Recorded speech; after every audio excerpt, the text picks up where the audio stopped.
تو اب کیا مظاہرین منتشر ہو گئے؟ کیا جو ٹارگٹ تھا دیا گیا تھا پولیس کو، رینجرز کو، کیا وہ اس میں کامیاب ہوئے؟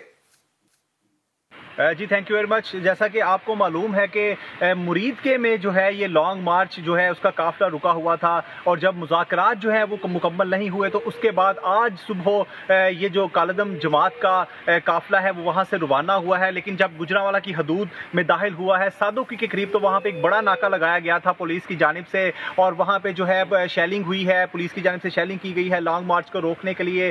لیکن جب پولیس کی جانب سے شیلنگ ہوئی ہے تو اس دوران ہی جو ہے لانگ مارچ کے جو شرکاء تھے ان کی جانب سے بھی باقاعدہ طور پہ جو ہے پتھراؤ کیا گیا ہے، شیلنگ کی گئی ہے، اور پولیس کا کہنا ہے کہ ان کی جانب سے فائرنگ تک کی گئی ہے، جس کی وجہ سے ایک جو پولیس اہلکار ہے ASI وہ موقع پر جو ہے وہ شہید ہوئے ہیں، جبکہ 70 جو پولیس اہلکار ہیں وہ زخمی ہوئے ہیں، جن میں سے کچھ کو تحصیل ہیڈ کوارٹر ہسپتال گجرانوالہ منتقل کیا گیا، کچھ کو ضلعی ہسپتال منتقل کیا گیا. اس کے علاوہ میں آپ کو یہ بھی بتاتا چلوں کہ اس وقت جو ہے جو کالعدم جماعت کا قافلہ ہے وہ اس نے پڑاؤ کیا ہوا ہے کاموکی میں، اور کہا یہ جا رہا ہے کہ صبح جو ہے دوبارہ سے جو ہے وہ قافلہ یہاں سے روانہ ہوگا.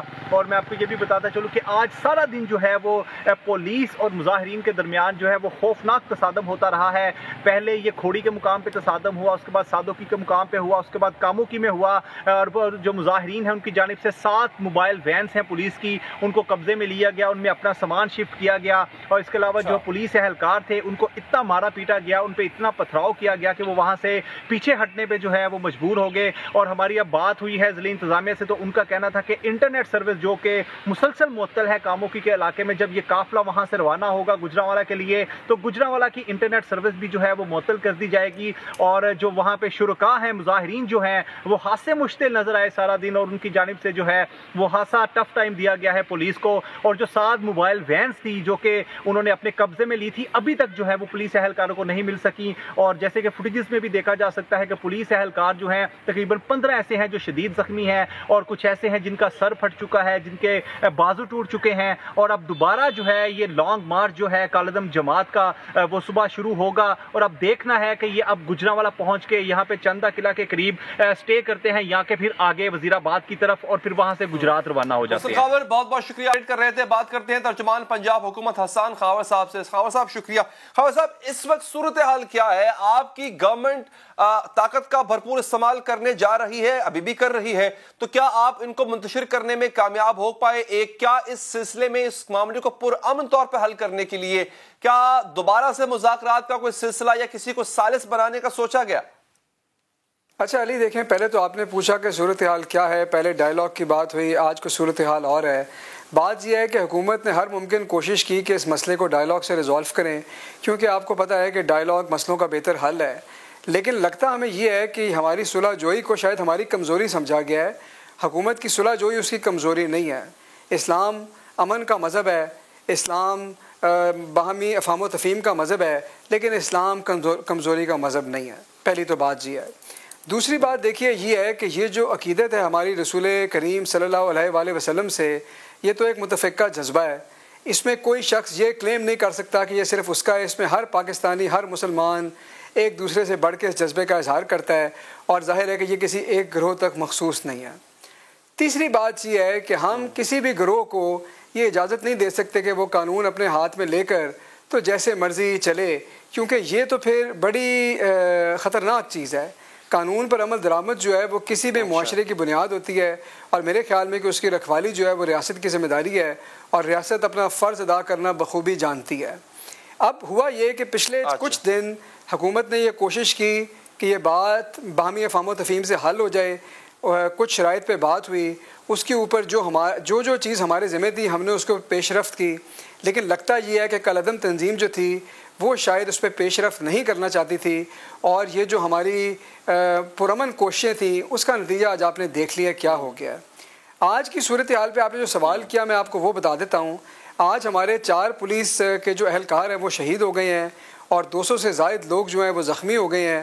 ہمارے جو لوگ تھے ان کے پاس ظاہر ہے کہ لاٹھیاں وغیرہ تھیں، کیونکہ ہم نے تو صرف ان کو منتشر کرنا تھا، لیکن وہاں پر اسلحہ بردار لوگ تھے، آٹومیٹک ان کے پاس رائفلیں تھیں، اسلحہ تھا، اور انہوں نے جو فائرنگ کی اس سے ہمارے 4 اہلکار شہید ہو گئے. اور یہ بہت ہی افسوسناک اور غمناک بات ہے، کیونکہ وہ جو 4 لوگ تھے وہ بھی مسلمان تھے, وہ بھی رسول کریم صلی اللہ علیہ وسلم کے عاشق تھے. اچھا صاحب, میں یہاں پہ آپ کچھ خبریں یہ بھی آ رہی ہیں, بلکہ خبروں کے ساتھ ساتھ کچھ ویڈیوز ہم سے لوگ شیئر کرتے ہیں سوشل میڈیا پلیٹ فارمز پہ, جس میں ان کا الزام ہے کہ پولیس کی طرف سے لائیو ایمونیشن کا استعمال کیا گیا ہے, فائرنگ پولیس کی طرف سے بھی کی گئی ہے, اور وہ کچھ ثبوت کے طور پہ ویڈیوز اور تصاویر بھیج رہے ہیں. اس میں کتنی صداقت ہے کہ پولیس کی طرف سے بھی لائیو ایمونیشن یوز کیا گیا؟ نہیں دیکھیے, میرا نہیں خیال, میرے علم میں تو ایسی کوئی بات نہیں کہ ہم نے کوئی لائیو ایمونیشن یوز کیا ہے. یہ تو لوگوں کی ایک جو ہے نا من گھڑت قصے ہیں, کیونکہ ظاہر ہے کہ جب ایک طرف کے لوگ جو ہیں کالعدم تنظیم کے, ان کی طرف سے زیادتی ہوئی, ان کی طرف سے وائلنس ہوا, تو اس کو شاید جسٹیفائی کیا جا رہا ہے. ایسا نہیں ہے, ہم نے تو صرف لوگوں کو جو منتشر کرنے کے لیے جو حربے ہوتے ہیں ان کا استعمال کیا ہے, اور وہی ہم نے کرنا تھا, کیونکہ ہمارا تو یہ ارادہ نہیں تھا. لیکن اب حکومت نے رینجرز کو کال کیا ہے, کیونکہ حکومت کے پاس تمام آپشنز اوپن ہیں. ڈائلاگ کا رستہ تو ہمیشہ اوپن رہتا ہے اور رہنا چاہیے, یہ ریاست کا کام ہے. لیکن ریاست کا یہ بھی کام ہے کہ عوام کے جان و مال کی حفاظت کرنی ہے اور ریٹ آف دا اسٹیٹ قائم کرنی ہے, کیونکہ اگر ریٹ آف دا اسٹیٹ قائم نہیں ہوگی تو پھر معاشرے کی بنیاد علی ہل کے رہ جاتی ہے. اچھا احسان صاحب, فواد چودھری صاحب نے کہا ہے کہ ہر طرح سے طاقت کا استعمال کیا جائے گا, مطلب ان کے ساتھ دہشت گردوں کی طرح نمٹا جائے گا, کیونکہ کالعدم جب آپ نے قرار دیا تھا ان کو تو دہشت گرد ہی قرار دیا تھا. تو سر اس کے لیے پھر طاقت کا ہر حربہ استعمال کیا جائے گا, اور اگر ریزورٹ کرنا پڑے فائر آرمز پہ تو اس کا بھی استعمال کیا جائے گا؟ دیکھیں, ریاست کے پاس تمام پالیسی آپشنز موجود ہیں. میں نے آپ کو بتا دیا کہ ہماری باٹم لائن کیا ہے. باٹم لائن یہ ہے کہ ہم نے امن اور امن و امان قائم کرنا ہے, ہم نے لوگوں کے جان و مال کی حفاظت کرنی ہے, ہم نے کسی کو قانون کو اپنے ہاتھ میں لینے کی اجازت نہیں دینی. یہ آبجیکٹو ہمارا کلیئر ہے. اب اس کو پورا کرنے کے لیے ہمیں جو بھی حربہ استعمال کرنا پڑا, جس حد تک بھی جانا پڑا تو جانا پڑے گا, کیونکہ ریاست کے لیے ذمہ داری ہے. اس ذمہ داری سے ریاست کسی گروہ کے ہاتھوں جرگمال بن کے دستبردار نہیں ہو سکتی. اچھا, یعنی اگر آخری ریزورٹ گولی چلانا بھی ہوا تو وہ اس سے حکومت گریز نہیں کرے گی. حسان صاحب یہ بتائیے گا, اس وقت جو مظاہرین ہیں کیا مطلب کنڈیشن کیا ہے؟ کیا ابھی بھی ان کی طرف سے, جیسے آپ نے کہا کہ پتھراؤ بھی ہو رہا ہے, لاٹھی چارج اور ایک تصادم کی صورتحال, کیا ابھی بھی قائم ہے, یا اس کو روکنے کے لیے, کیونکہ کہا جا رہا ہے کچھ میڈیٹرز کو, کچھ سالسوں کو بیچ میں ڈالا گیا ہے تاکہ کچھ تصفیہ ہو سکے, تو کیا ایسا کیا جا رہا ہے؟ علماء کی خدمات حاصل کی جا رہی ہیں, کچھ سول سوسائٹی کے ممبران کی خدمات حاصل کی جا رہی ہیں, کیا ایسا ہے؟ دیکھیے, بات یہ ہے کہ میں نے تو آپ کو بتایا تھا کہ حکومت تو ڈائلاگ سے مسئلہ حل کرنا چاہتی تھی. ڈائلاگ کی آپشن تو آج بھی اوپن ہے. آپ نے شیخ رشید صاحب کی بات بھی سن لی پریس کانفرنس پہ, انہوں نے تو کہا کہ جی میں ان کو پیغام دیتا ہوں کہ میرا فون تو رات تک کھلا ہے, مجھے بتائیں اگر ڈائلاگ کرنا ہے تو ہماری وہ آپشن اوپن ہے. لیکن آج جو صورتحال بنی ہے امن و امان کی, جو صورتحال کشیدہ ہوئی ہے, آج کی صورتحال کے اندر یہ بہت ضروری تھا کہ ہم رینجرز کو کال کریں اور حکومت اس بات کی تیاری کرے کہ اگر ڈائلاگ سے یہ مسئلہ نہیں حل ہوتا تو پھر باقی مینز کا استعمال کیا جائے. تو اس کے اوپر ہم بڑے کلیئر ہیں. باقی ڈائلاگ کی آپشن تو میں نے آپ کو بتایا کہ ہمیشہ اوپن رہتی ہے اور ہمیشہ اوپن رہنی چاہیے, اور اوپن ہے بھی. اچھا, کیا اس سلسلے میں جو خاص طور پہ جو بریلوی مکتبہ فکر کے علماء ہیں, کیا ان کو انگیج کیا گیا؟ کیونکہ ہوتا ہے اگر چیزوں کو ٹھنڈا کرنا مقصود ہو, اور ڈیفینیٹلی مجھے امید ہے حکومت چاہے گی کہ معاملہ اسکیلیٹ مزید اس سے آگے نہ ہو, تو کیا ان علماء کو, خاص طور پہ جیسے مفتی منیب الرحمان ہے, میں ان کی ایگزامپل دے دیتا ہوں, کیا ایسے علماء کو انگیج کرنے کی کوشش کی گئی سر؟ اچھا علی, دیکھیں یہ جو اسپیسیفک سوال ہے نا کہ نیگوسیشن کی کیا اسٹریٹجی ہونی چاہیے, کیا حکمت عملی ہونی چاہیے, لا اینڈ آرڈر مینٹین ہونے کی کیا حکمت عملی ہونی چاہیے, یہ بڑے اسپیسیفک کویسچنز ہیں. میرا نہیں خیال کہ اس کے اوپر پبلکلی ڈیبیٹ کرنا مناسب ہے. لیکن جو پرنسپل کی بات ہے وہ یہ ہے کہ ہم نے بالکل مخلصی سے ڈائلاگ کی کوشش کی ہے, اور ڈائلاگ کرنے کے لیے جو بھی آپشنز اویلیبل ہیں وہ گورنمنٹ کے سامنے ہیں, اور گورنمنٹ کو ان کا استعمال پتہ ہے, ان کو پتہ ہے کہ کس طرح افیکٹو نیگوسیشن ہو سکتی ہے. لیکن دوسری طرف جو لا انفورسمنٹ اور rate of the state enforce کرنا ہے اور اس کا ریٹ قائم کرنا ہے, وہ آپشنز بھی ہمارے پاس موجود ہیں. سچویشن کو وزیر اعلیٰ پنجاب سردار عثمان خان بزدار صاحب خود, چیف سیکرٹری صاحب, سینئر وزراء, آئی جی صاحب, سب لوگ کلوزلی مانیٹر کر رہے ہیں, اور صورتحال کو دیکھتے ہوئے جیسے جیسے حکمت عملی پھر ایوالو ہو رہی ہے اس پہ عمل درآمد کر رہے ہیں. اچھا سر, میں ذرا آپ سے کیونکہ وہاں پہ انٹرنیٹ سروس بھی بند ہے, آن گراؤنڈ سچویشن اس وقت کیا چل رہی ہے؟ کیا جو آپ کا مقصد ہے کہ یہ لوگ ڈسپرس ہو جائیں, واپس چلے جائیں, کیا اس میں کوئی کامیابی ملی ہے ابھی تک آپ کو؟ دیکھیے ابھی تک جو لوگ ہیں جو مجھے آخری اطلاعات آئی تھیں وہ یہ تھا کہ وہ کاموکی کے قریب ہیں اور وہیں ابھی ان کی پیش قدمی رکی ہوئی ہے. ظاہر ہے کہ ہم یہ چاہتے ہیں کہ وہ منتشر ہوں, وہ واپس مسجد رحمۃ للعالمین میں چلے جائیں اور یہ انتشار نہ پھیلائیں. یہ تو بڑی سمپل سی بات ہے. باقی رہ گئی ڈائلاگ کی بات, تو وہ جن ایشوز کے اوپر ہوئی تھی ان ایشوز کے اوپر تو ہم نے پیش رفت بھی کی. ان کے اوپر تو آج شیخ رشید صاحب نے ٹی وی کے اوپر بھی بتایا ہے. تو اگر تو مسئلہ ان ایشوز کا ہے تو اس کا تو بات تو ختم ہو گئی. اس کے اوپر تو بات چیت کے لیے حکومت تیار ہے, آگے بھی جا رہی ہے. جیسا کہ شیخ صاحب نے کہا ہے, لگتا یہ ہے کہ شاید وہ ایک بات آپ نے آغاز میں کی تھی. ہاں نہیں سر, یہاں پہ دیکھیں اس میں کانٹراڈکٹ ہو رہی ہے ایک بات. یہاں پہ آپ نے کہا کہ وہ اپنے مطالبے سے ہٹ نہیں رہے یا بات جو ہے کہ بن نہیں پا رہی ہے. سینئر اینکر ہیں اور یہ مقبول جان صاحب, انہوں نے بھی اپنا کردار ادا کیا مذاکرات میں.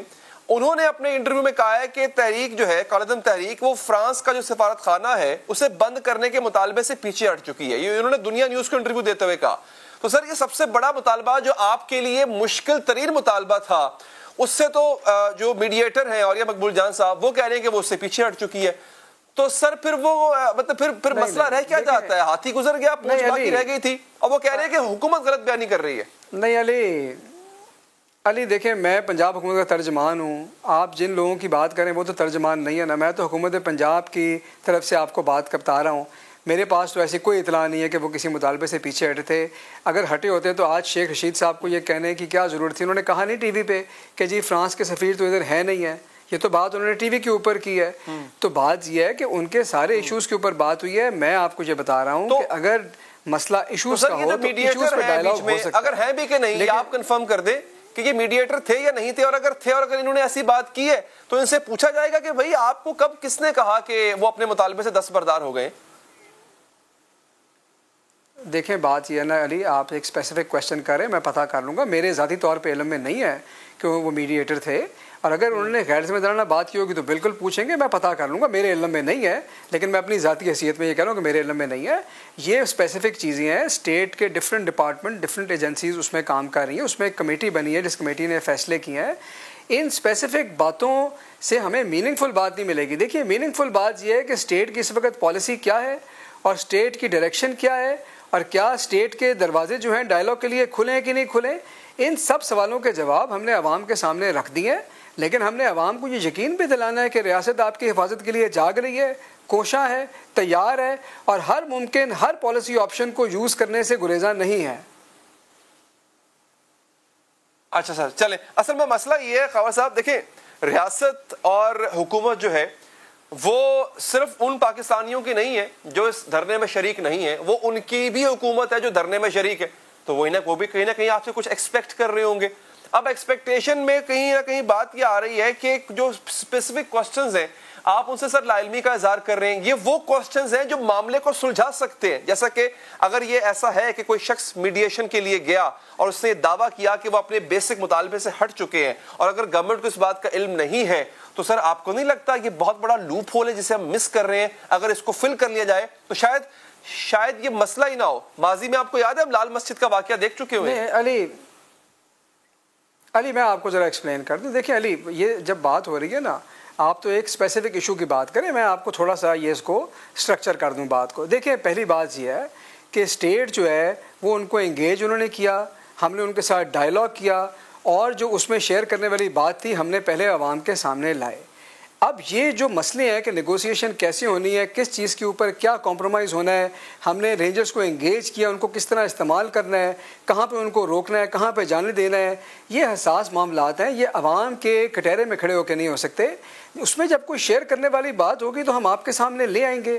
ابھی تو میں آپ کو یہ بتا رہا ہوں کہ آج کی جو صورتحال ہے جو کشیدہ ہوئی ہے, اس کی وجہ یہ ہے کہ حکومت نے پرامن طریقے سے اس مسئلے کو حل کرانے کی کوشش کی, جس کا نتیجہ ہمارے سامنے ہے. اسی لیے حکومت نے یہ فیصلہ لیا ہے کہ وہ ہر صورت rate of the government enforce کرے گی. یہ ہے بڑی بات. اس کے اندر جب کوئی اپڈیٹ ہوگی ہم خود عوام کے سامنے لائیں گے. اب اس کے اندر کس شخص کا کیا کردار ہوگا, کس شخص نے کیا بات کرنی ہے, یہ اسپیسیفک باتیں میرا خیال ہے آپ حکومت کے لیے چھوڑ دیں, اور جو ہمارا اینڈ رزلٹ ہے ہم اس کے اوپر بات کریں, جو اپڈیٹس ہیں اس کے اوپر بات کریں, عوام کے لیے جو ہم نے حفظ عامہ کے لیے جو بات کرنی ہے اس پہ بات کریں. یہ وہ باتیں ہیں جو عوام کے لیے, میڈیا کے لیے بہت اہمیت کی حامل ہیں, اور ہم تمام سوالوں کے جواب دینے کے لیے حاضر ہیں. اگر آپ اسپیسیفک کئی باتیں پوچھیں گے، میرے پاس ظاہر ہے کہ ہر قسم کے ہر اسٹیٹمنٹ کا جواب تو نہیں ہوگا، لوگ تو کئی باتیں کر رہے ہیں، لیکن میں آپ کو حکومت پنجاب کا ورژن بتا رہا ہوں، حکومت پنجاب کی پالیسی بتا رہا ہوں اور پورے وثوق سے بتا رہا ہوں۔ اچھا خبر صاحب، اصل میں سر مدعا یہ ہے کہ اگر یہ ہم اس کو عوامی مسئلہ ہوتا نا اور اس کا ہر پہلو عوام سے نہ جڑا ہوتا تو شاید آج آپ اور میں اس کو ڈسکس بھی نہ کر رہے ہوتے، حکومت کے لیے کوئی اتنا بڑا مسئلہ بھی یہ نہ ہوتا۔ تو جو کہ عوامی مسئلہ ہے اور اس کا ہر پہلو عوام سے جڑا ہوا ہے تو عوام کے سامنے اس کو ہمیں رکھنا ہوگا۔ اب عرض یہ سر کہ یہ جو میں آپ سے سوالات پوچھ رہا ہوں یہ وہی سوالات ہیں جو عوام کے ذہن میں اٹھ رہے ہیں کہ ہوگا کیا، یہ آپ طاقت کا جب استعمال کریں گے تو طاقت کا استعمال کے بعد کا امپیکٹ کیا ہوگا، کیونکہ آپ یہ ماننا پڑے گا کہ صرف وہی لوگ ہمدرد نہیں ہیں اس جماعت کے جو کہ اس وقت وہاں پہ دھرنے میں موجود ہیں، پورے پاکستان میں ایسے لوگ ہوں گے جو کہ سمجھتے ہوں گے کہ یہ حکومت غلط کر رہی ہے اور جو وہ کر رہے ہیں وہ ٹھیک کر رہے ہیں۔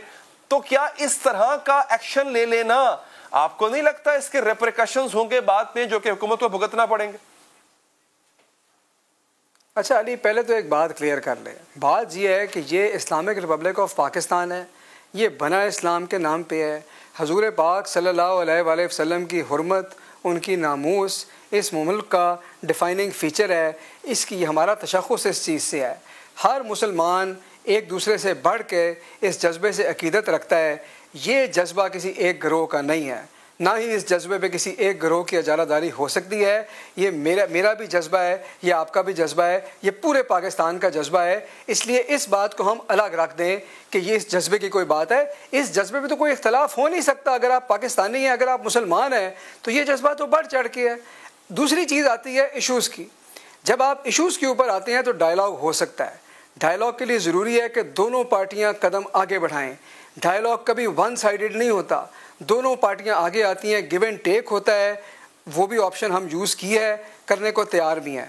اس کے بعد تیسری اور آخری لیکن سب سے اہم ذمہ داری ریاست کی یہ ہے کہ جس قانون کی بنیاد پہ وہ معاشرہ کھڑا ہے، جس آئین کی بنیاد پہ وہ معاشرہ کھڑا ہے، اس کی پاسداری کی جائے، اس کی حفاظت کی جائے، لوگوں کو امن دیا جائے، لوگوں کو تحفظ دیا جائے، کیونکہ جس معاشرے سے یہ اٹھ جاتا ہے اس معاشرے کی بنیاد ہل جاتی ہے اور اس چیز کے اوپر ریاست کوئی کمپرومائز نہیں کرے گی۔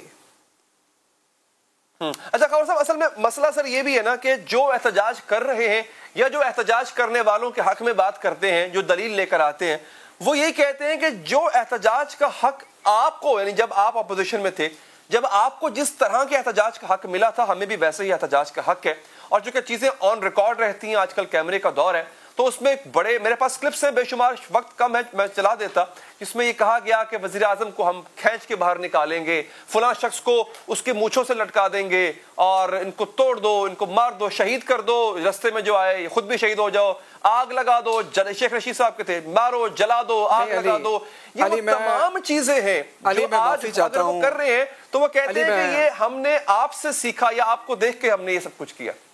نہیں علی، نہیں علی، میں آپ سے معافی چاہتا ہوں کہ میں آپ کی بات کاٹ رہا ہوں۔ میری درخواست ہے کہ ان دو ایشوز کو نہ ملائیں، سیاسی نعرہ بازی، سیاسی مخالفتیں، سیاست ایک اور چیز ہے، یہ ایک اور مسئلہ ہے۔ اس ملک میں یہ جمہوری ملک ہے، ادھر جمہوریت ہے، ادھر ہر شخص کو آزادی رائے کا ود ان لمٹس حق ہے، اس کا احتجاج کرنا بھی اس کا حق ہے، جب تک کہ وہ قانون کے دائرے میں رہ کر اپنا احتجاج کرے۔ لیکن آپ ایک ایسی کالعدم تنظیم کی بات کر رہے ہیں جس کے مظاہرے میں آج 4 پولیس والے شہید ہو چکے ہیں، 200 سے زائد لوگ زخمی ہو چکے ہیں۔ میری آپ سے درخواست ہے کہ اس بات کو سیاست سے نہ جوڑیں، اس کو سیاسی رنگ نہ دیں، یہ نازک مسئلہ ہے، یہ نازک موقع ہے، یہ ملک کی سالمیت کے مسئلے ہوتے ہیں، اس میں میرا نہیں خیال کہ اس کو سیاسی رنگ دینا مناسب ہے۔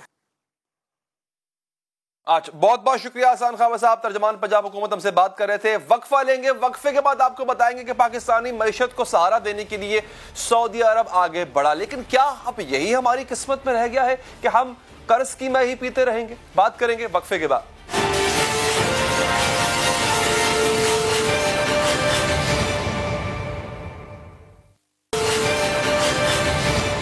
ایک بار